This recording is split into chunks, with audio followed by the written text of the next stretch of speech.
So we'll just let people trickle in here. Attendees are the people. So everyone in the chat, if you want to just put that where you're from and sort of maybe your experience in economics or your background if you have none at all, or you've gone all the way to the top and doing whatever. We've got to see where people are from.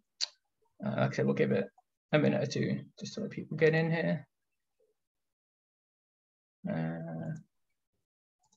Cool.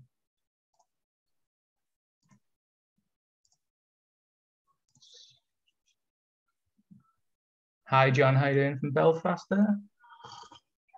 Oh, John Barry, my mate. Gina. Hi, hello, Gina. How you doing? Cool. Right, we'll get started here. So let's make a start. So firstly, I want to say welcome and thank you to everyone for joining us for this launch event of the Working Class Economics Group.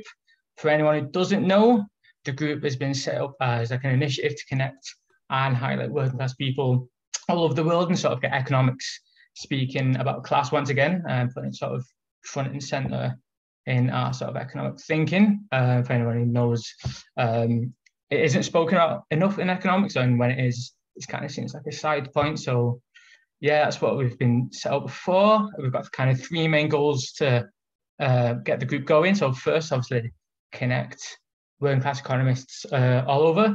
Secondly, get more working class people involved with economics and give them the confidence to speak about economic matters, be in the sort of own lives in the news or whatever. And finally, to connect with other groups who are sort of pushing for change in economics in their own way, trying to make economics more representative of reality. So yeah, that leads us nicely on to today's panel. The topic of today is why class matters within economics, which, you know, on the face of it seems a bit like a simple question, but as you say, it's not really spoken about in economics. I'm sure many of you are who sort of in economics and politics, class is never acknowledged. So a few questions we kind of want to delve into a bit here are sort of like, why is this the case? How can we pay more attention to class within economics? And sort of how can we improve the discussion, sort of representation of working class people in economics in the future? So luckily, we've got an amazing group of speakers today with us this evening to kind of look into these questions and more. So we have first Stiofán from Trademark Belfast, which is the anti-sectarian unit of the Irish labour movement, who will be speaking on their sort of efforts to reintroduce political economy education into the labour movement. Second up, we have Jess Palka, who is a doctoral student in the University of, I'm going to butcher this, Duisburg-Essen. We'll go with that. And also a member of the Women in Economics Initiative. And finally, we've got John McDonnell, who is a member of Parliament for Hayes and Harlington and was also the former Shadow Chancellor here in Britain from 2015 to 2020. So before I hand over to Stiofán, a few bits of housekeeping. Panelists will be speaking for about 10 to 15 minutes, and there'll be a brief Q&A after. So obviously during the event, get your questions in using the Q&A function at the bottom, and we'll try to get through as many of them as possible. And finally, if we are tweeting about the event, we'll be using the hashtag #WhyClassMatters. Feel free to tag us at the Working Class Economics Group so we can share the discussion with others. So I'm going to start blowing on here for once and hand over the stage to Stiofán. Take it away. Thanks very much, Niall, and thanks again for the invitation. Apologies to everyone. I'm actually sitting in a pub in a boozer in the west of Ireland, but I really shouldn't apologise because it means I can access pints of Guinness during this event. So excuse me while I imbibe.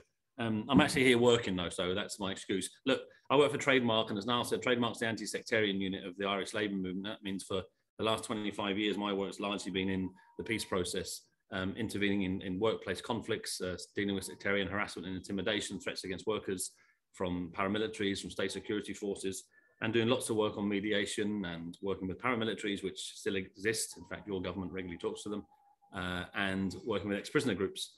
But in 2009, of course, that all changed for us because of the global financial crash. And we were approached by a group of trade unionists in Belfast who said to us, can you just explain what happened? And we went, well, it's not really our shtick, that's not what we do. So go back to your unions, and that's where they'll find that information and that help and assistance. They came back a couple of weeks later and they were like, nope, they don't do that. And there's nowhere in our union where we can study economics or political economy. And I kind of didn't believe them. So we did a survey of Irish trade union various curricula, and nowhere was there a course really, apart from the odd exception, there might have been a tiny 1 hour seminar. There was nowhere in the union movement in Ireland where people could really study political economy. And we were quite shocked by that. So we did another survey, kind of half-assed survey, but of British trade union education. And it was a very similar picture. And I was kind of really surprised that those organizations, the one institution in society where you'd assume there would be front and center mainstreamed political economy education would be in the labor movement. And that's not the case. And not only was it not there, they didn't seem to have the capacity really to explain to members what had happened in 2008 and 9, mentioned derivatives, share buybacks and bond markets to the average trade union tutor, and they shite themselves. And we were no different. The difference was we made a conscious effort to fill that gap, and really quickly. But in that brief investigation of trade union education, it kind of became clear to us that something else had shifted fundamentally in what we think trade union education is for and what it should be doing. And it was obvious that a lot of it had been captured by market thinking. And we discovered, of course, that neoliberalism had kind of colonized every institution in society, including our own. And I remember reading an advert for trade union learning programs. And I remember the quote, and it was, "The skills agenda is fundamental to achieving economic growth. Trade unions have a powerful role in modeling, reaching out to businesses." That's what it said. And I remember reading it, that doesn't sound like a trade union education module. And then next to it, there was a picture of Vince Cable, and it says, "Vince Cable loves union learning." And I remember, I fucking bet he does, because it was an entirely marketized form of trade union education. It was almost as if the job of the trade union movement was to build individual people's CVs so they could get a better job than the one they're in currently. There was no mention of collectivism, of movement building, of working class consciousness. And I was generally, as I've been in trade unions for about 30 years, and I was quite surprised at that. The picture in Ireland was no better, by the way. It was a similar story in terms of that kind of skills agenda. At the same time as that, we made contact, and John Barry came in there, Professor John Barry from Queen's University. He was one of the first we contacted. We wanted to kind of build up our capacity. So we said, we'll go and recruit and make contact with all the left-wing economists in Ireland. So we sent out a search party, and we came back with 2, and John was one of them there. And there's another bloke over in Galway called Terry McDonough, who unfortunately passed away recently, solid Marxist economist. And it was quite clear, obviously, that the academy had been thoroughly neoliberalized as well, and whether left-wing economists had been driven out or whether they just didn't exist anymore. And of course, we all know what's happening to universities in terms of turning them into businesses and students as clients. One local example is, for example, in Queen's University in Belfast, there's no longer a school of economics. Because there is no economics. There's just one economy, and it's the capitalist one. And so you don't need a school of economics because, of course, Tina, there is no alternative. And now that school of economics is known as the School of Management, because you just need to manage this economy, and that's the capitalist economy. And so what had emerged over that time, I suppose, is this kind of, domination of free market theory and neoclassical economics everywhere, including, and unfortunately, in the labor movement. And it's not enough that we have a market economy. We want to have a market society where everything is for sale and everything has a monetary value. And that kind of creates this dictatorship of no alternatives. And it's colonized every institution in society, political groups, political parties, and the trade union movement.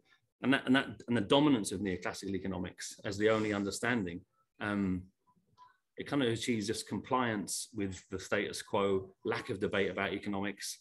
Economics is reduced, therefore, to at best a technical exercise. Only experts can participate, not thick numpties like us, not the working class. And so our responsibility in the movement is to democratize economics. And that's what we've been doing for the last 10 or 11 years.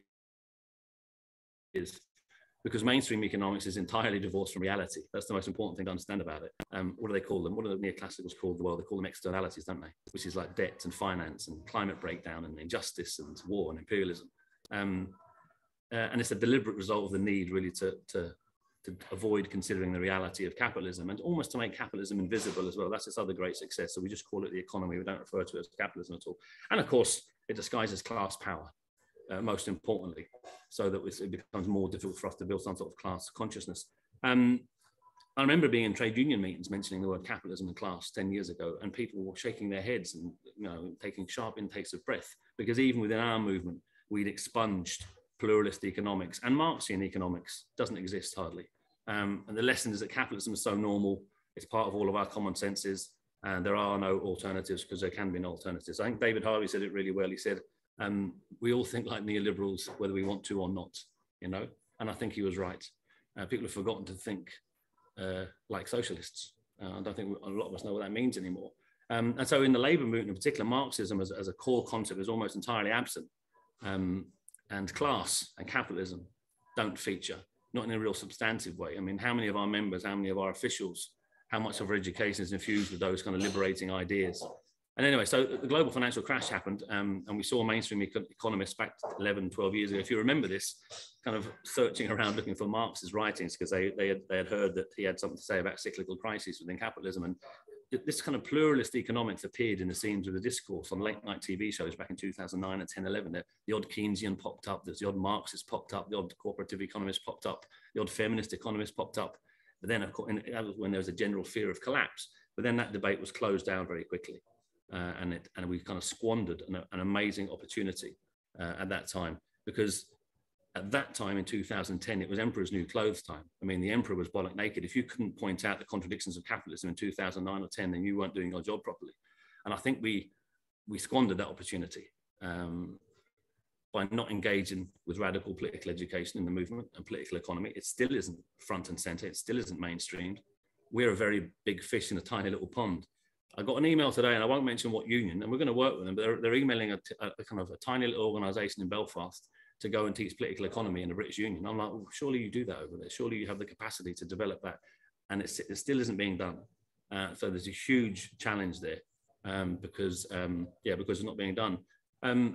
What we've learned over that last 10 years, I suppose, in reintroducing political economy, and we do work with a lot of unions. We work with loads of unions in Ireland. We work with loads of unions in Britain as well now. Is there's a huge untapped demand for political economy and economics learning in the trade union movement that's not being met. Because it teaches people how the worlds work. It teaches them where they are in the world and how they can change it. We're not teaching political economy in the movement, with some exceptions. There's a lack of capacity in the trade union movement to actually teach economics and political economy. We don't invest enough in political education. The same goes for political parties, I think, on the left. There is, however, a huge growth in the quality of NGO, activist-based, and some academic political economy research and teaching over the last 10 years. I think the trade union movement is now actually well behind where others are. And there's an obvious partnership there between those NGOs and those think tanks and the labour movement, which is happening in some places, but not in enough. And there's also an incredible body of research by those left-wing think tanks and NGOs and academy-based stuff that's emerging. Stuff like alternative economics, cooperative economics, community wealth building, state central planning, glad to see that back on the agenda. Green political economy, social reproduction, eco-feminist, post-capitalist futures. Great books, great research, all there. The problem is it's circulating amongst a little kind of left-wing peer group within Twitter sphere or within the academy. And there's an absence of organizations and people and capacity to take that work and bring it into working class communities. I was working with a left-wing German party recently, and one of them says to me, but how do you access these people, Stefan? And these people were working class people. And there's almost a geographical gap between, you know, I don't know, the left intelligentsia and economists and working class communities. And we need to bridge that gap. Because it's not just an intellectual, it's a geographical gap. We're literally not in those places anymore. And that's where groups like us and other activist groups come in, I think. But the trade union movement is the obvious vehicle for reintroducing class and capitalism as subjects to understand back into working class communities, because it's already in there and their members are from it. Aditya Chakrabarti wrote an article in The Guardian about 4 years ago, based on work of people who might be here. And it was called "What Happens When Working Class People Learn Economics?" And I know the answer to that. It changes how they view the world. You can see light bulbs going on across the room. And that's a start, isn't it? Teaching people how to understand the world they live in is an important start. I'll finish on this one. We had a campaign here 5 years ago, the Right to Water campaign, largest social movement in Irish history since partition in the Republic of Ireland. And it was about, you know, not doing what England had done in terms of monetizing water and handing over the ownership of our water to a small group of capitalists so they can live parasitically, you know, on our need for water to live. That movement was a genuine organic response to austerity. It had nothing to do with any political party or trade unions. In fact, we were running to catch up with them. And in the end, only 5 out of the 48 unions in Ireland supported it, which is a debate for another day. But it was a really eclectic mix of like anti-taxers, anti-vaxxers, a few fascists, small business people who lost their jobs, rural communities, urban communities, villages, alternative lifestylers, hippies, a few trade unionists, all with different reasons of why they were resisting the installation of water meters outside their homes and the privatization of water. But when the unions got in, and it really rattled the establishment, by the way, the right to water movement, it really did rattle the class, the capitalist class, if you like, in Ireland. When the unions got involved to assist and provide resources, it was also about trying to frame the movement in a way that showed that this wasn't just about corruption or cronyism or tax, which is the favorite words of the right, that this was about the state enabling another transfer of power from labor to capital. That this was another transfer of control of a key part of the economy into the hands of a tiny group of unaccountable capitalists. There was another kind of economic tyranny. So we were invited into design. Well, that sounds like sounds like we had a clue what we were doing, to make up or have a go at designing a political education program, a populist political education program based around economics and political economy. And then we went on the road for 2 years with that work. And we were in pubs and clubs and GA sports halls here in Ireland, in community centres and trade union centres, hundreds of events, dozens of 3-day intensive political schools with community leaders across the country. And the Right to Water movement succeeded in a sense. It stopped the privatisation of Irish water, but it did something else. When we did research afterwards, the one part of the entire Right to Water campaign that people refer to was the political education.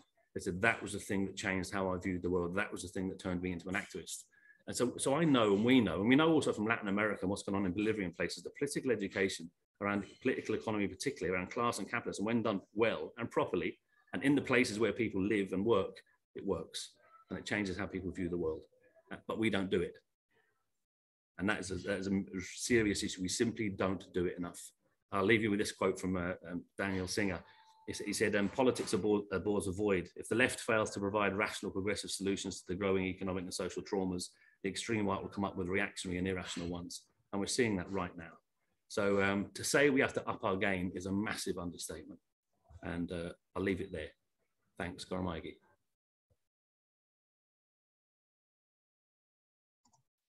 Wonderful. Thank you very much, Stiofán. Yeah, a lot of food for thought there. It's kind of got what you were saying, sort of, it gets to a light bulb moment with a few people. I mean, for me, a lot of people, working class people, understand economics, but it's just not in a language or something that they can kind of grasp if it's full of jargon. But like when you speak to people in the street on, okay, you understand about unemployment, you understand about rents going up, etc. People can get to grips with that, but then like I think it's going to take a little bit of time to kind of get people on board with that. But yeah, wonderful. Thank you very much. Before we pass on to Jess, we are going to have a Q&A at the end. So if you want to start throwing your questions in there, we'll hopefully get to answer some at the end. So yeah, over to you, Jess. Thanks, Niall. And yeah, thanks, Stiofán. I have to agree totally about the way economics is taught. I had to leave Australia to hear anything about Marxism. And my economics department was turned into a department of finance and housing. So yeah, economics doesn't exist anymore apparently at my university. But I'm going to be talking anyway. My name is Jess Palka, and I'm going to be talking a little bit about who decides to do economics and probably why, and a little bit about the experiences that people have when they enter into economics because of class and also because of gender, because I mean, the two things for me are rather similar in my experience for different reasons. But yeah, I've had similar experiences because of both identity markers. But to introduce myself, I'm a PhD researcher. I live and work in Duisburg in the Ruhr Valley in Germany. And my PhD project is looking at actually how we might be able to apply community-based participatory research approaches to investigate and problem solve socioeconomic issues in a rather vulnerable and disadvantaged area in Duisburg. I'm also founding board member and the HR coordinator at the Women in Economics Initiative, and we're a non-profit volunteer-run association which was established to advance gender equality in economics. We've become an international platform to connect and support women at different stages of their career and in different sectors, also support their work and their research. But we want to make economics more diverse overall. Well, I think a lot of us do. That's my goal anyway. But as you can probably tell, I'm not German. I'm from Australia. I was born in Perth and I lived there until I was 25. And just speaking about working class background, on my birth certificate, it says that my father was a welder boilermaker and my mother was a homemaker. And I come from a long line of women who were housewives to mechanics, farmers, fishermen, and women whose work has largely gone unpaid and unrecognized in society for the contribution that they've made. So I'm the first in my family to have finished high school, let alone to get a PhD or try to get a PhD. And my parents separated when I was rather young, and my mother and I relied on social welfare while she worked part-time in bars and restaurants and later in aged care. And so when someone asked me why class matters, I'd say it's the whole reason that I even have entered into economics. It's the reason that I'm so passionate and interested in it. And I think I understood for a long time ago, I understood that that social welfare support and that free healthcare and education that I had access to in Australia is really the reason why I've been able to achieve what I have today, because economic policy so fundamentally shapes people's opportunities and limitations in life. But speaking a little bit more generally about why class matters and also why gender matters in economics, I have like two kind of quick anecdotal examples from my professional life. So I once had a job in sales where a boss told me that he knew he could push me harder and he could expect more commitment from me as a worker because he knew I needed the job more than my colleague who came from a rather comfortable working middle-class family. And I found that honestly quite shocking to be honest. And then when I was 22, I had an economics professor tell me that in his opinion, I was going to be very successful because I was smart and attractive. And so these two experiences really kind of just highlight to me the different ways that your class and your gender can influence how people relate to you and how they view you professionally. And it's not to complain about these experiences or that like any injury or anything like that they've caused, but they really illustrate the point for me in my life. And so I'd say that starting who chooses to do economics, class and gender can be very influential. So from when we're in school, the kind of encouragement and advice that we receive about which subjects to choose, the confidence to enter into competitive and often math-based programs. And this has a lot to do, like Stiofán said, with the way that economics is taught and the way that it's framed. And for example, a lot of research shows that girls, for example, are less likely to feel confident about their maths abilities than boys. Their performance is likely underestimated by their teachers, even when their grades are the same. And I would say that, yeah, coming from a working class background, I definitely didn't feel confident about my ability to work in more technical fields like mathematics and science-based programs. Secondly, who is accepted in economics is often influenced by class and gender. So having access to professional information and social capital, career advice, how to write a job application, how to apply to scholarships, where to work, how to negotiate a pay rise, how to dress and socialize, and again, the confidence to interact in those kinds of social circles.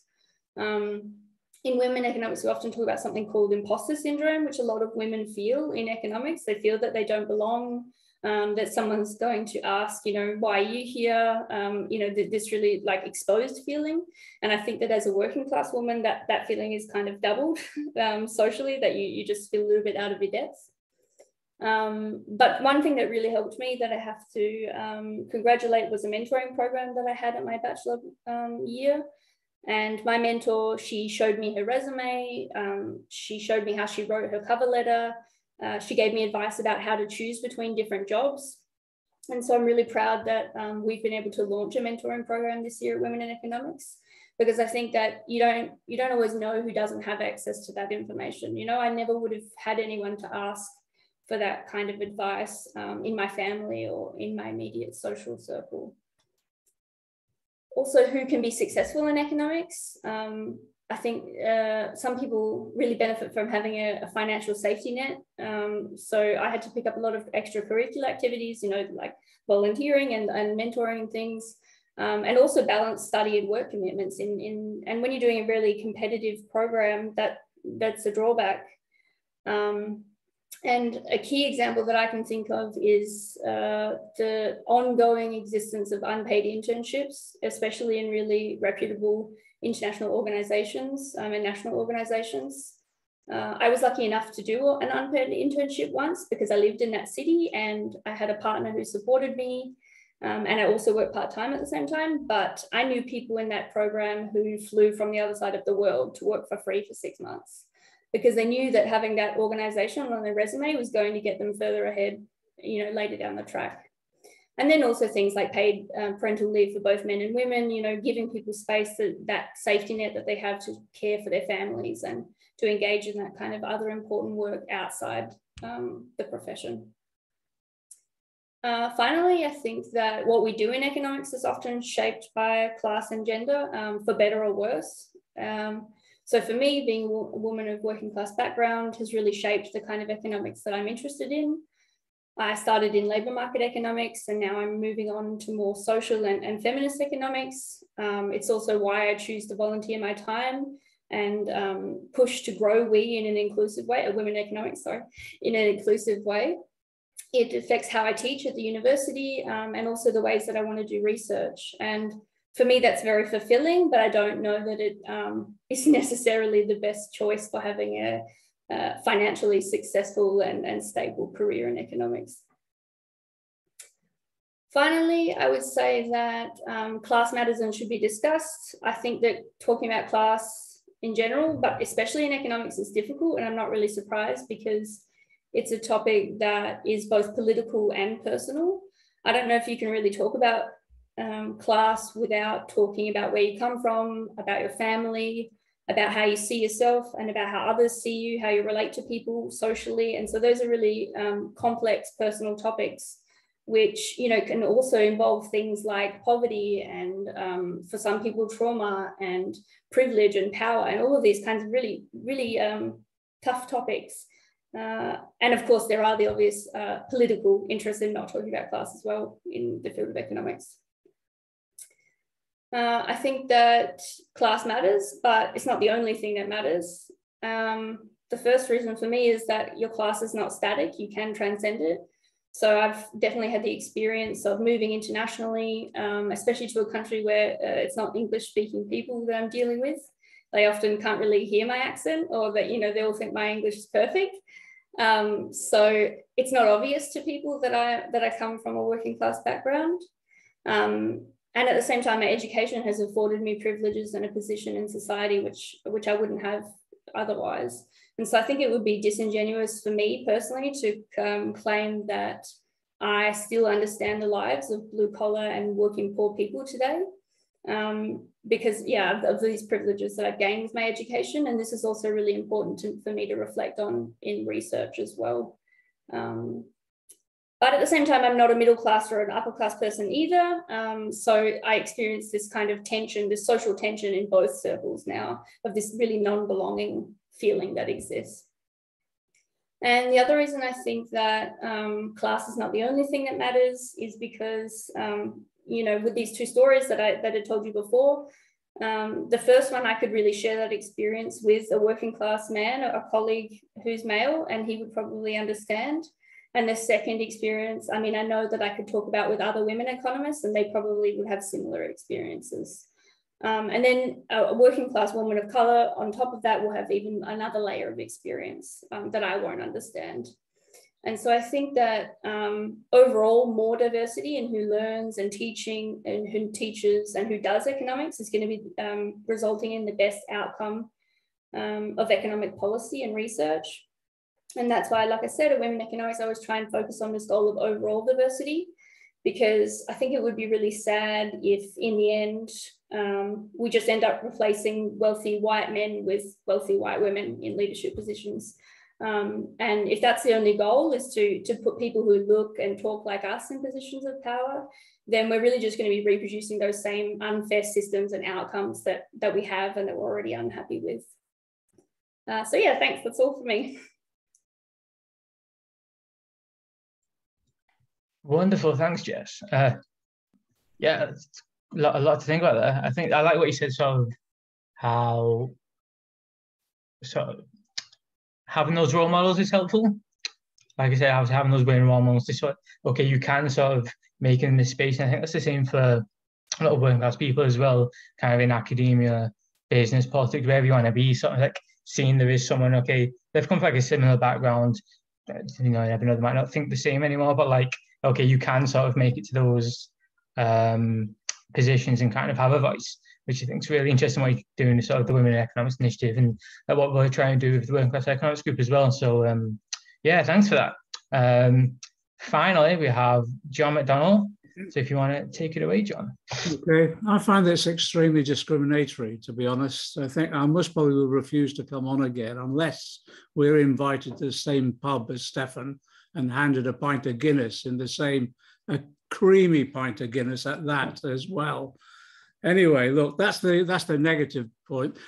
I want to make a positive point. I want to just comment on both what Jess and Stefan has said, because I think there's such. I think, Niall, you've most probably chosen the ideal moment for an initiative like this, because everywhere I look around me at the moment, neoliberalism is under severe challenge.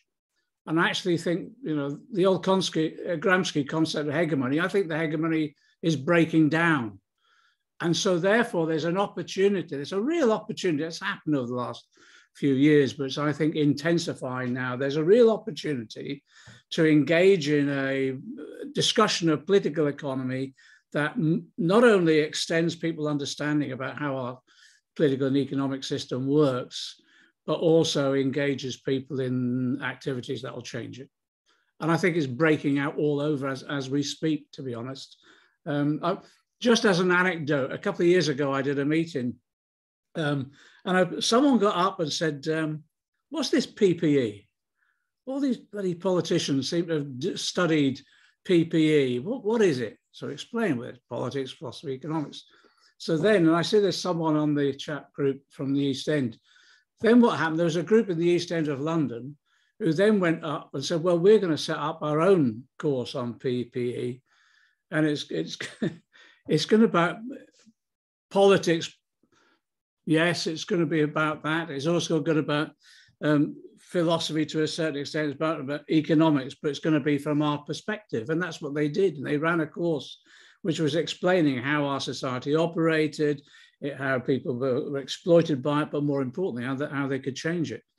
And actually, I think that's happening all over at the moment. I'm not as pessimistic as Stefan, because everywhere I see, maybe it's me, I don't know, everywhere I seem to go, there's these discussions are breaking out, and they're cutting through the mystification of economics that there has been by the, if you like, the professional teaching of it, but also by how the media and the other forms of communication treat it. And in recent years in England and the UK, I think we've seen a revival. In the past, working class economics was taught by the Workers' Education Association, and Stefan's right, actually the trade unions as well. The individual trade unions had fairly extensive political education programs. A lot of that seemed to die into in the late 80s into the 90s. And the Labour Party, actually, which I'm a member of, did have a fairly extensive political education program that got killed off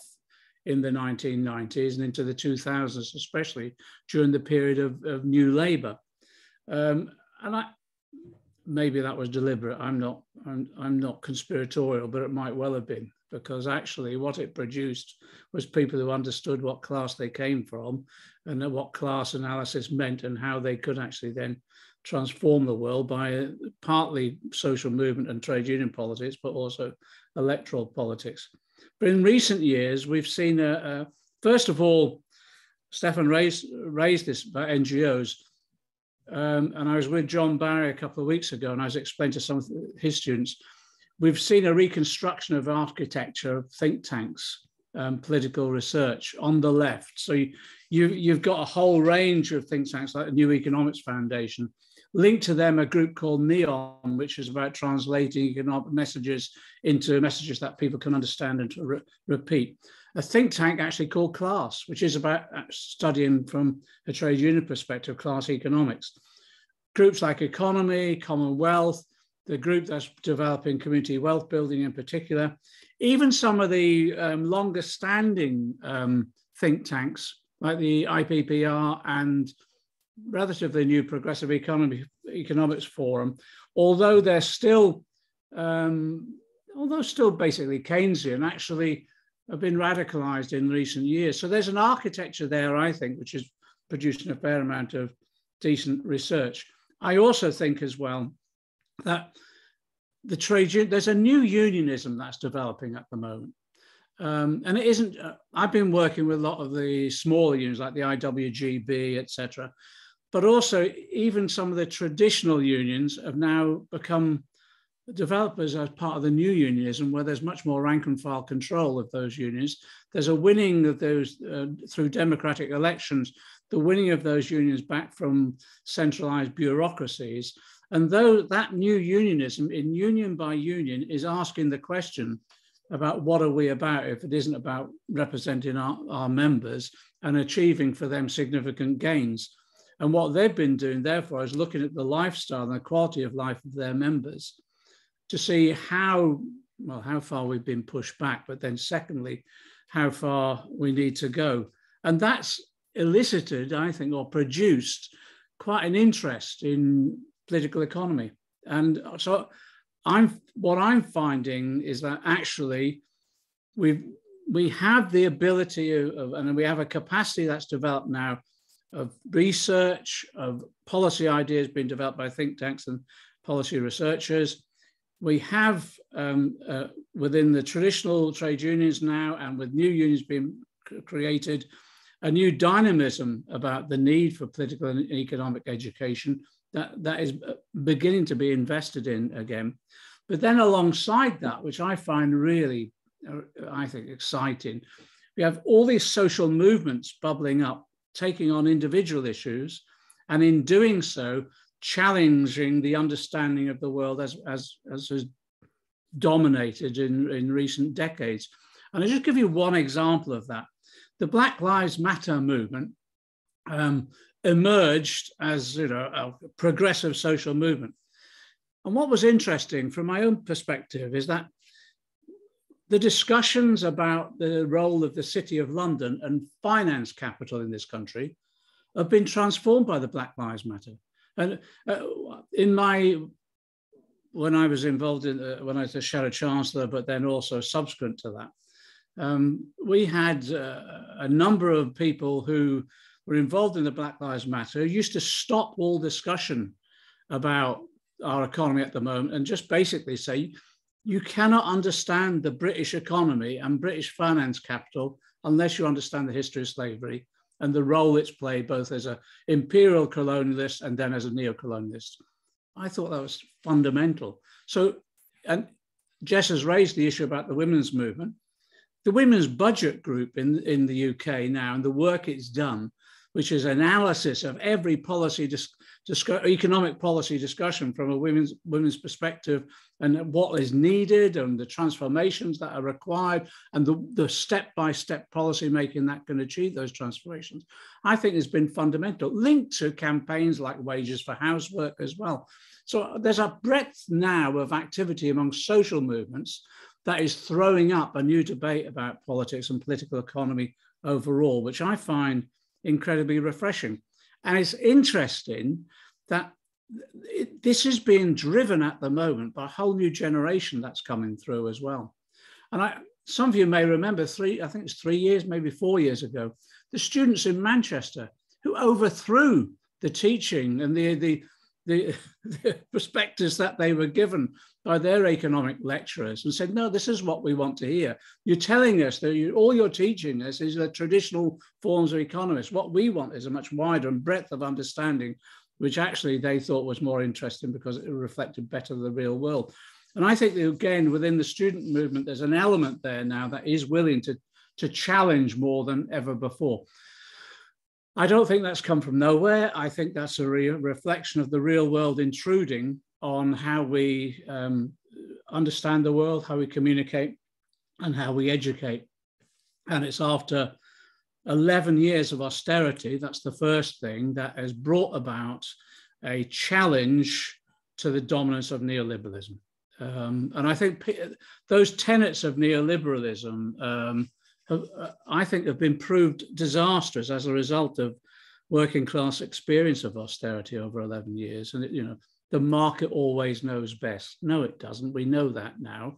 In the delivery of services, public bad, private good. Well, we know that's not the case now, as we've seen as a result of the privatization of most of our public services in the UK, and what a disaster that's been, whether it's been rail, water, or energy. Possessive individualism. Well, not just austerity, but the COVID pandemic has demonstrated that doesn't work, because actually when you have a crisis like that, it is people coming together and working collectively. That's the only way you can address these issues. And increasingly that lesson is now being learned with regard to climate change as well. So I think the breakdown of the hegemony of neoliberalism is partly a result of what's happened after austerity. It's run its course and it's failed, and it's been accelerated by the COVID pandemic itself. So this is I think this is the opportunity now in which we can have a real discussion about how our economy operates and how the politics of our system relates to that. And I think that, as I say, I think there's the emerging resources to enable that to happen. But, you know, the best discussions and debates around economics and political economy actually most probably are on those picket lines. They most probably are on those demonstrations and occupations. So I'll just give you one example at the moment. There's always been this discussion about class. I've always found it a bit unreal about how you define class. You know, the Marxist definition is the relationship to the means of production. Then there's the sociological definitions, which are around status, profession, income, etc. At the moment, people are being retaught the lesson of, I think, the relationship to the means of production. We've got a strike going on at the moment. I think so far from the support I've seen and the picket lines I've been on, a successful strike is UCU, the University College Union, that are out on strike on picket lines right the way across the country. They have been from yesterday, today, and into tomorrow. And it's a classic example of how our economy is working at the moment, which is here you have academics who actually, in sociological terms, would be seen as middle class. They've got professional qualifications. It's looked upon as a profession. But actually, as a result of the operation of our economy now under the principles of austerity, they're now becoming forced into, well, becoming almost members of what bystanding calls the precariat, because they live precarious existence on low wages, insecure work. Some of them even on 0-hour contracts. I'm amazed on the picket lines now how many people actually have no security of work without academia at the moment. And they've become like other workers, just chattels, producing a commodity that will be sold for the profit of those individual institutions. And again, that picket line discussion has actually demonstrated, one, that what's happening to their profession, how they can fight back against it, but actually it's very similar to everyone else. So on the picket lines yesterday that I was on, we had UCU members joined by RMT, rail union members, who are also going out on strike. Why? Because of pay freeze, because of precarious work, and they're being forced onto short-term temporary contracts, exactly the same. So again, I just think there's an opportunity at the moment in which people can understand the economy so much better because of their life experience, and we're almost being educated. It's a form of picket line education and activist education, which is sort of shaking up our whole movement. How do we extend that? Well, I think that the point that Stiofán made, I think we have quite a number of institutions there, but I still think the best and most solid form of organization that we have as working class people is the trade union movement. And therefore, I think the more that we can do to encourage trade unions to develop on their political education functions, the better, because they have the stability over time and the resources over time to enable that to happen. And it goes on then, if I can make a final point, which is the issue there as well is to recognize the educational resources that we need to tackle these next challenges that we face as a class. So it isn't just at the moment about what's happening in terms of austerity. It isn't just about the way in which the economy is operating to our disadvantage and the intensity of the exploitation that's taking place. But then we have to face up to the existential threat of climate change. And therefore, how do we educate ourselves about how that threat has come about, what the solutions are, and how, therefore, we can mobilize as an overall movement in solidarity to tackle climate change. That leads us on then, and which is, I think, is beginning to develop more thoroughly into much more of an understanding of global economics, the way in which empire and colonialism has operated, the way in which the global financial institutions have operated, and the way in which we need to develop the structures and policies to enable us to work together in global solidarity. And I just make this final point on all of that. What's interesting is coming out of COP26, despite what looks like a fairly abject failure of the institutional discussions, the broader social movement discussions, I think, have been much more significant. And part of that is about the increasing acknowledgement now of the role that what was described as the developed world, if you like, plays in terms of the need for reparations to the global south. That becomes another economic discussion that we have to win amongst our own institutions and our own community to enable that to happen if we're going to address climate change in that way. There you are. That rambling on now, Niall, but just to say, John Barry is in the chat as well. I was with him about 10 days ago. I was just about recovered from witnessing the waistcoat he was wearing at the time. But again, I think I've got an air of optimism about me that we've got the potential for huge breakthrough in people's understanding of the world. But that window of opportunity may not last long. So I think that's why this initiative is so important.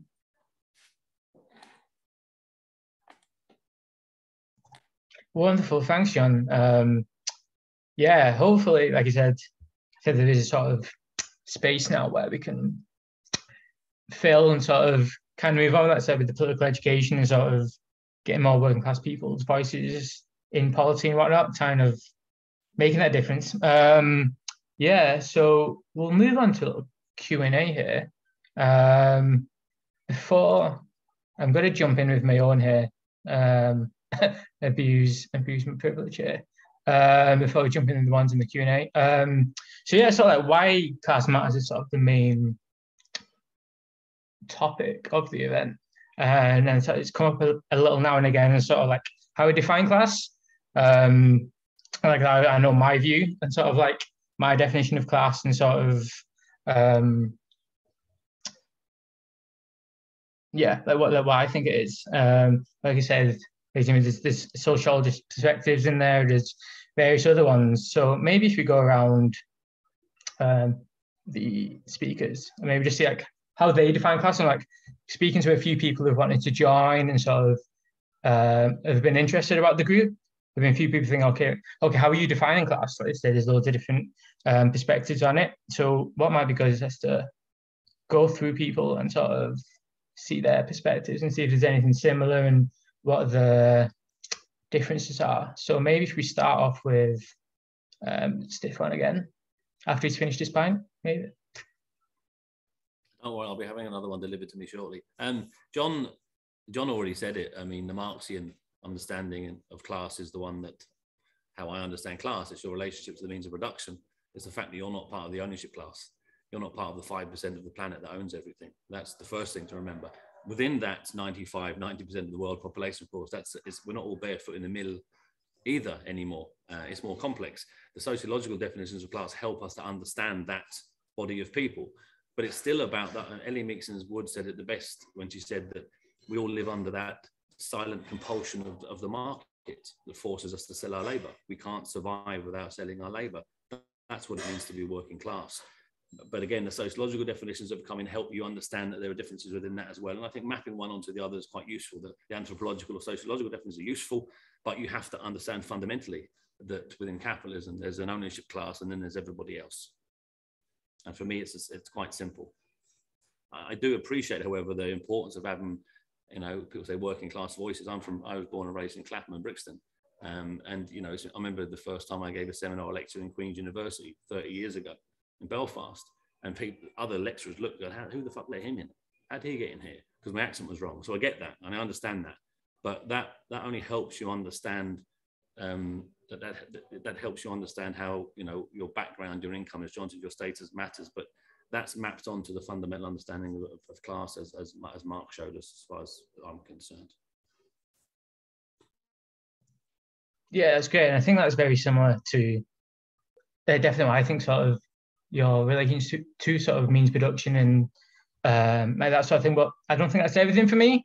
Like I said, there's those sort of like levels within that as well. Like to say someone who might, like I said, Jess made a good point at classes, like sort of changing dynamic. What might have been sort of a middle class job 40, 50 years ago, as John noted as well, it definitely isn't today. Like I said, definitely not in academia, especially for younger people becoming teaching assistants and stuff. But even at that, you got to think like, is my materials relations to reality the same as someone who, let's say they might be in the same job, but their family own 2 houses, and just because they're in like a working class job, I've been the same. Even at that as well, for me, being based in Britain, being from Salford, my relations to reality is completely different than someone on the other side of the world in Rio de Janeiro and in a favela. So like, those are the interesting like aspects of class I think we do definitely need to tease about a bit more. And like I said, the conversation on class in Britain specifically is a bit melted. It's probably the nicest way to put it. It's definitely a bit varied. So hopefully we can start having these conversations, not necessarily within economics, but sort of wider in society as well. Jess, maybe do you want to jump in, or John? Yeah, sure. I don't know if I could say it better than Stiofán has, but yeah, I think it's about power. Class is about power, and yeah, you really. I think I think about it more from a personal perspective, because it is such a personal topic for me from this sociological perspective, because yeah, it relates to socialization and language and understandings of the world and how you fit into it.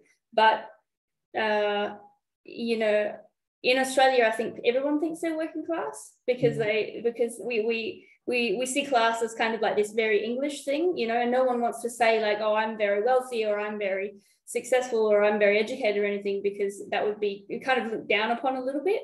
And so everyone likes to think of themselves as these Aussie battlers, we say, when in reality, you know, it's much more complicated than that. And even if, you know, like Stiofán said, most people are working class, they do sell their labor out of necessity. But I think that if you lose the sociological or the political aspect, then you do lose something in the discussion as well.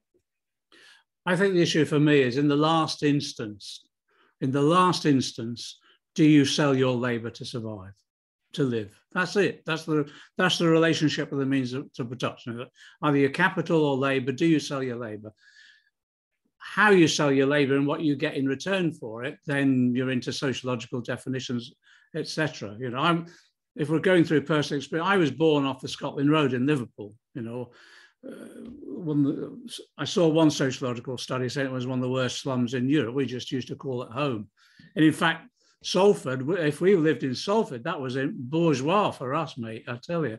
You can get in Monty Python in all of this, can't you, if you're not careful? But the reality is, I think people have woken up a lot more in recent years to the class divisions that there are in our society in a way that maybe they hadn't. Because for a long period of time, Stefan and Jess and others will tell you, in the 60s and 70s, there was this theory of embourgeoisement. Can you remember that? Where we're all becoming middle class, we're all becoming bourgeois, etc. Well, that didn't last long. And it was largely as a result, actually, of a Labour government laying the foundations of a welfare state where people did feel better off and they had a lot more security, whether it was the health service or housing and policies of full employment. That didn't last long. That broke down in the late 1970s, certainly in the 80s under Thatcher, and people felt a real cold wind of insecurity hitting them then. And that's what's happened in this last 11 years as well.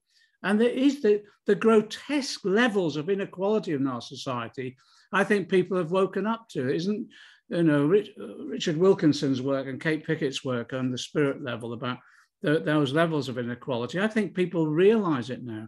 And it's everywhere. I represent a working class, multicultural constituency. Next door constituency is Boris Johnson's, Uxbridge. Then next door to that is Ruislip. Within 4 miles, there's a 10-year difference in life expectancy. And we have a housing crisis on a scale we've never seen before. Class in this country does define your lifestyle, your educational opportunities, your safety and security. It defines you, not just how long you'll live, but it defines your survival, because there's an increasing number of working class children that actually have accidents and therefore lose their lives. It also defines the levels of morbidity, whether you have a healthy lifestyle or not. But as importantly, I think the most important thing, it defines what power you have over determining your life and determining the life of your community. And that's what socialism is all about. I had this discussion at a conference at the weekend. When they used to ask Labour politicians like me, what are you about? Well, if you're a socialist, you'd use that diktat from the 1980s to Labour's programme. We're about the irreversible shift in wealth and power to working people. That's what we're about. And that's in some ways, our society reflects the failure to shift that wealth and power. And that's why we've got these grotesque distortions of inequality within our society based upon class. At the moment, I think because of that, because they are so extreme, I think there is a reawakening to a certain extent, I think, of class solidarity as well. I might be exaggerating, but I think there is, and class understanding, and that means we've got to overlay that with a more of a in-depth understanding of how those class inequalities have been brought about. And then it relates into gender, race, and actually as well, one other movement that's emerged in recent years in this country is the disability movement. Disabled People Against the Cuts has been a mass movement now, again, about how disabled people are treated within this economic system, discriminated against and forced into absolute poverty for many of them. So again, there's all these reflections of class inequality within our society that people understand, but part of our work is making sure that they understand this is systemic, and the only way you'll be able to tackle them is by systemic change, and that means transformation. Yeah, 100%. And yeah, I think that's the first time I've ever heard someone called Salford Posh in a way. But just to make note, I'm actually from Lee originally, so I just had to slip that one in there. But yeah, it's a good point you made about sort of between sort of your constituency and the one next to you. There's like a 10-year age gap. But what we also got to remember is, well, even within sort of constituencies, they can be really varied as well. I know where I am now, whereas in Eccles South, between sort of like the nicest bits and sort of like where I am, there's 10, 15 years between the life expectancy of males, which I think people forget the sort of within sort of area inequalities as well. But yeah, that was great. Let's move on to another question. Thanks for that, Gary, in the chat there. Let's see. Finn's got a good question here. So he's actually part of the group that you mentioned before, briefly before, the Post-Crash Economic Society in Manchester. So he was saying a common response from economics departments about the lack of pluralism is the recruitment problem. As Stiofán mentioned, there are plenty of economists from left wing doing brilliant research in books. And this is often being done from anthropology, sociology, and politics departments. How can we break the cycle of neoclassically economic lecturers teaching their students in the same way? So I think, does anyone want to jump on that one? Maybe I could. Yes, go ahead. Yeah, I think it's a really important point, and from my perspective as someone who's just kind of recently entered into academia, it's a systemic problem with how academia is run, how research is financed, how you achieve success in research. So, for example, I heard recently that in Germany, people who are graduating in economics PhDs are spending all of their time writing about the American or the US-based economy and a financial system. They're publishing all their papers because all top-ranked journals are based in the US. And so if you want to have a successful career as an economics researcher, you have to publish something that's for the US market, and it's based on their system. And so German and European funds are going to, large amounts of funding is going to train these PhD researchers to do research on a system which is hardly even relevant at all to the German or the European context. And so this is just one example in the way that academia perpetuates itself and the way that it's established now. Also, things like finding a supervisor, being accepted into certain social professional networks and circles, who speaks at which conferences. The whole system is set up really to reproduce how it already is. And the people who are in that system are benefiting from it. Established researchers and professors are benefiting from more research funding, from more job opportunities. And it's really difficult as someone who has different ideas or a different background or anything like this to come in with anything fresh, because it's just not accepted as being, like Stiofán said at the start, as being economics. You have a very narrow range of topics that you can talk about, and also methods that you can use if you want to be an economist, technically. And so for a lot of us who are interested in other things, the only option really is to find these niche job opportunities, or to leave the field completely and do something else. That's why I think it's the point that Stiofán's made. Jess mentioned it earlier. The introduction in the UK of tuition fees actually becomes a real disincentive to people then staying on to do their master's or PhD or whatever. And the withdrawal of grants as well to enable that to happen means that many of those who are able to stay on into the higher degree, to do their PhDs, actually it's an absolute deterrent to working class people doing that. So that then means the next generation of lecturers, etc., then becomes largely drawn from a pool of families and middle class who can afford it, basically. And that's, I think one of the key campaign against tuition fees, I think, is absolutely fundamental in this country, because it'll have such knock-on effects right the way through academia. And I think that's important. My fear at the moment is that the new Labour front bench may well try and veer away from that. So I think it's a fundamental campaign in this country to commit the Labour Party to the scrapping of tuition fees. But then if you look at some of the work that we did when Jeremy Corbyn was leader, we were talking about free education at every level. And that meant the restoration of sufficient level of grants for those people to stay on and do their masters and PhDs. I think that would help transform some of the class nature of the teaching of economics and other subjects within a science.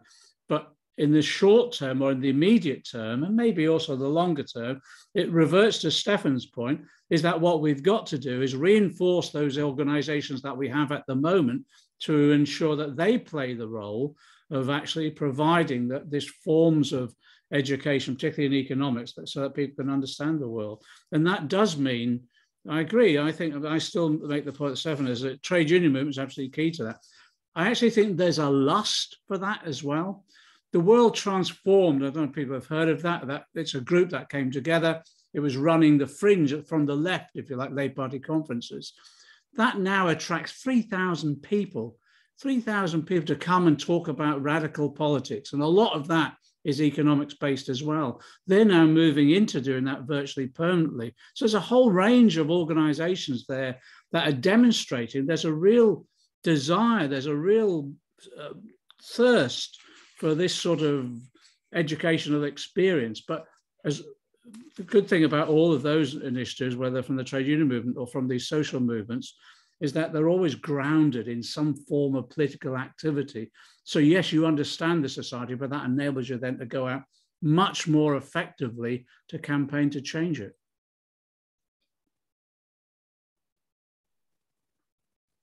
Just very quickly on that point about the universities, I think that one of the problems is not just about getting working class people from, you know, working class backgrounds into jobs in universities. The universities themselves as institutions are thoroughly neoliberalized. I mean, they're businesses now, and the students are clients. That's actually the problem.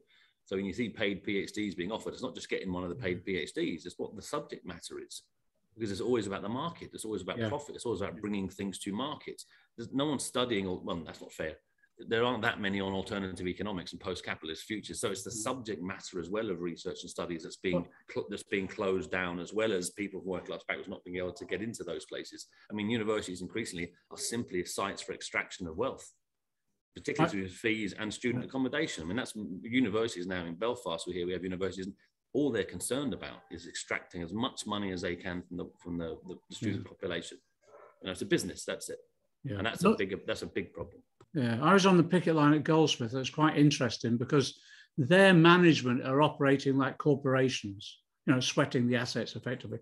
But what was interesting in talking to people, both academics and students, because there was a large number of students as well, is saying that we need to move on from just being oppositional now. We need to start talking about the nature of what would a democratic university look like and how would we structure that. So we put on the agenda, we go on the attack rather than just offensive about what universities and colleges could look like in the future and what we're demanding. And I think what's interesting, all the best ideas at the moment, the creative ideas, are coming from those individual struggles and, well, from the left, basically, the progressive left. And I think that's one of our next stages of, let's not rest on just the campaign to scrap tuition fees or to make sure people are properly funded, but what would a democratic university look like and what structures do we need? Because you're right, at the moment, a lot of them have just become clients for big business. Yeah, exactly. And I think maybe going back to a little bit what Finn was asking there as well, sort of like how do we break from the cycle of economic lecturers teaching the same sort of mainstream perspectives, and sort of like me coming, who wants to go into academia and have had all this economics education all my life. Like, I think the best thing you can sort of do is just to tell them that you want to learn something different and sort of show them the different perspectives, and rather than sort of them teaching you, you teach them, you tell them there's all this about the real world that we actually want to learn. I could go on this one for ages, so I'll move on. So we'll ask, I think we'll finish up with Gary's question here, which I think is really interesting, and then maybe get some like final remarks from the panelists. But Gary was asking, how can we be more effective at engaging with working class people to get them more interested in / thinking about economics? Yeah, Stiofán, do you want to go first? Yeah, I mean, by doing it, it's as simple as that. I mean, when we went on the road with the Right to Water campaign and we practiced, we just went into, as I said, pubs, clubs, church halls, and we taught historical capitalism, contemporary capitalism, post-capitalist futures. We did imperialism. We might not use all of that language all the time, but the more we did it, the better we got at it. We did it in working class language. We didn't try to sound academic. We did it with working class voices, and that's the point where anthropological definitions of class do matter. That you go into places and you speak with credibility, integrity, with a certain legitimacy. If they know you're a working class punter, they're from the same background as them, because that creates an immediate solidarity with their lives and yours. So class anthropologically matters in those moments. But we have to do it, and the more you do it, the better you get. We have a particular style of education that we might call it populist, I suppose, or popular, but we run 3 to 5 day kind of intensive political schools across Ireland and indeed Britain. And we always say that if you come in on a Monday and you're slightly angry, by the time you leave on a Wednesday, you're going to be fucking livid. and that's our role is to be militant and make people angry if they're not angry enough, and we do it through narrative and story and experience. And John's right. I know there's lots of people doing this work now over the last 10 years, but we're still not doing it enough. And the trade union movement has a massive role in this. John hit the nail on the head. Its resources are huge. One of the largest civic organisation in society. And although it's happening in places, it's not happening in enough places. And it has a huge and great potential. And as John said, there's a real bubbling up of demand for this stuff. People want to know this. And we've got this growing capacity that we're able to deliver it but it's happened outside the trade union because of these NGOs and activist-based groups. We're growing that capacity, but we need to link that up with the movement, I think. Jess, do you want to maybe comment on that?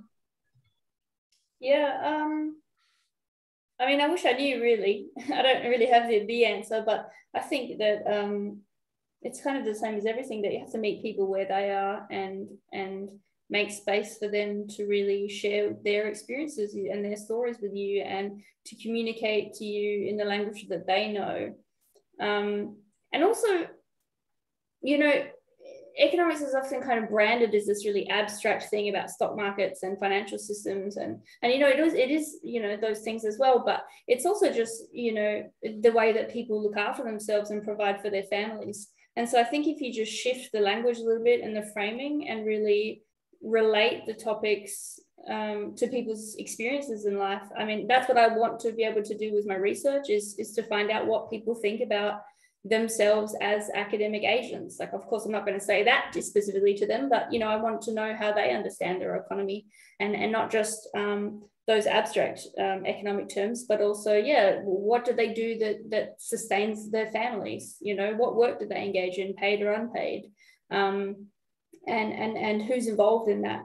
And I think that, yeah, you have to make space for people, but also at the same time, like not really push or expect too much as well. You know, there's a lot of people who we want to engage and we want to be passionate about things, who just don't have the time or the energy or the capacity. And so there has to be this sense of empathy that you bring to conversations with people when you're talking about economics. I think on Jess's point is right about the style of how you communicate. It's important. The development of a narrative and the way you can get people in. And the good thing at the moment, some of the most effective gateways into a discussion that goes on further is through social media. You know, those short, sharp explainer videos, the clips that go out that then attract people into thinking, well, I need to know a bit more about that. And then you enable people to access it that way. I think there's real opportunities that we can use now that maybe we were restricted on before, that acts as the sort of the funnel into either action or action combined with a sort of education experience. It's the old praxis thing, isn't it? As theory and practice put together. That's what we're trying to do. But some of the most effective ones I've seen have been on. Momentum are quite good at this. They do those short, sharp videos. And they're like entry points into either learning a bit more or learning how you can then act on that particular issue. But it has to be, Jess is right, it has to be the right language. But you don't talk down to people, but at the same time, you don't use the mystification that's gone on around economics in the past, you know. It's interesting, when you're up in Parliament, I know, as Shadow Chancellor, you're up against these baying Tories and all the rest. And I used to think my mum could have managed this bloody budget much more than any of you lot put together. You know, it's like that sort of thing. You don't know what it's like to be able to have to survive on such a limited amount of resource and yet at the same time eat that out. And they hadn't got a clue, you know.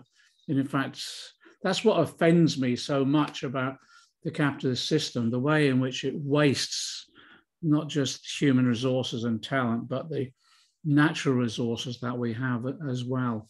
And then they try to tell us that we don't understand it, but we bloody well do. Niall, I've got to go and see a group of constituents, believe it or not, about the park that they live next to that is a bit under threat at the moment. No problem. Thanks very much, John, for speaking. It's been wonderful to have you, and hopefully we can do something again in the future. Well, we definitely, because Stefan's offered us all a pint, hasn't he, at some stage? Oh, I forgot about that. Yeah, there's one in the Cheers, barrel. John. There's one in the barrel for you, John. Okay. All right. Good to see you all. All the best. Keep me informed, and anything I can do to participate or help, let me know. Will do. Thank you very much, right. So, yeah, I think we'll pretty much wrap up there if Stiofán and Jess want to do any final words. And then, yeah, Stiofán, you got anything else to say? Yeah, there was a question early on from someone I saw. I can't find it now, but it was about how do I ask my union for more work, educational, political economy, and economics. And the answer to that is demand it.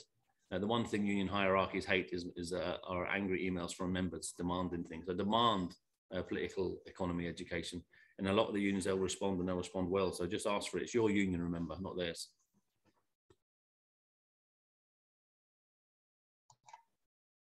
Jess, any final remarks? I'm just looking at the chat about calls for more social media content about economics and yeah, it's something that we've been trying to do as well. You know, we recently, not me, but some of the younger members of our Women Economics Initiative got onto TikTok and are now making economics videos on TikTok about teaching people content. And I find the whole thing quite terrifying, to be honest. I mean, I know I'm not that old, but I find social media quite exposing. And so, yeah, I'd like to see someone with probably a little bit more confidence to share some important information. Just on that point, there's a new website going up in about 2 weeks called leftblock.ie. It's Ireland-based, and there's 5 podcasts and a blog on it. And it's all podcast blogs, TikTok and Insta. There's a whole group of young activists here, all political economists who are creating content for dissemination to the, to build people's knowledge of how the world works. So exactly what you were saying, Jess, that is happening here. So, and it works, and we know it's effective. Alongside more intensive 3, 4, 5 day political economy courses, but the social media stuff is, and by the way, the right are so good at that stuff. I mean, they're years ahead of us in how they're employing social media to grow fascism across the globe. So, and we're quite a way behind, so we need to up our game on that. So I'm glad to hear it's happening where you are too.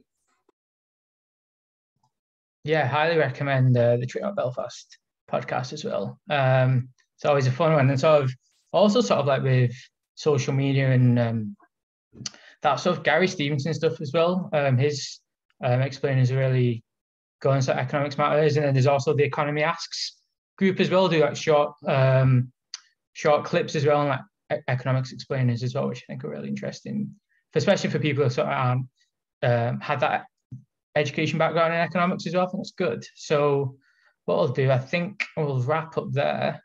It's been amazing. I want to say thanks to all the speakers, Stiofán, Jess, John as well. Also a big thanks to Rethinking Economics as well for letting us use their Zoom account. It's been amazing, been really appreciated. And thanks for everyone for attending as well. So if anyone wants to get in touch about joining the group, or if you've got any ideas of things we can do in the future, follow us on Twitter. Someone might throw that in the chat there. Or also our email address is, I'll type it in here.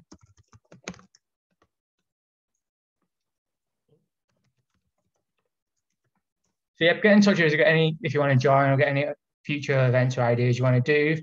Hopefully the ball's rolling after this now. So hopefully we can build this, and by the time next year we can doing all great sorts of events. So yeah, thank you very much. Hopefully see you all soon. Bye. Thanks, Niall. Bye.